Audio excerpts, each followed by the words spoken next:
নমস্কাৰ বন্ধু বান্ধৱীসকল, মোৰ মিনি ব্লগটোলৈ আপোনালোক সকলোকে স্বাগতম জনাইছোঁ।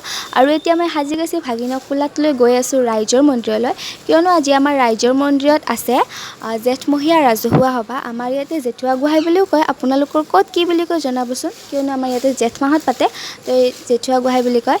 আৰু সকলো বোৱাৰী জীয়াৰীয়ে লগ হৈ এতিয়া নাম ধৰিব। নাম ধৰাৰ পিছত কি হয় মই আপোনালোকক ভিডিঅ'টো দেখাই আছোঁ, ভিডিঅ'টো একদম শেষলৈকে চাই থাকিব।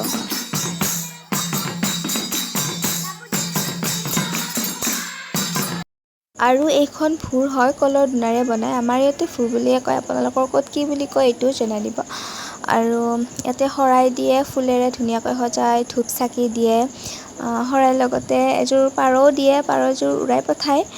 আৰু সকলো ৰাইজে ইয়াতে সেৱা লৈ উঠি ভুৰখন উটাবলৈ লৈ যায় নদীলৈকে। চাই থাকক আৰু।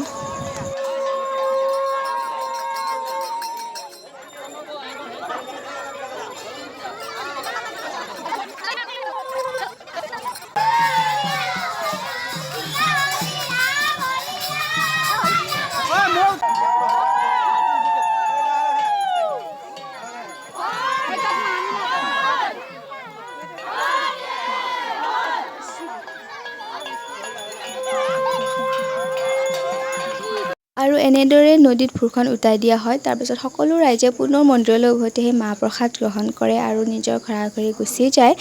আৰু ময়ো ঘৰলৈ আহিলোঁ, একদম অৱস্থা বেয়া হৈছে। বাই বাই, কেনেকুৱা পালে জনাই দিব।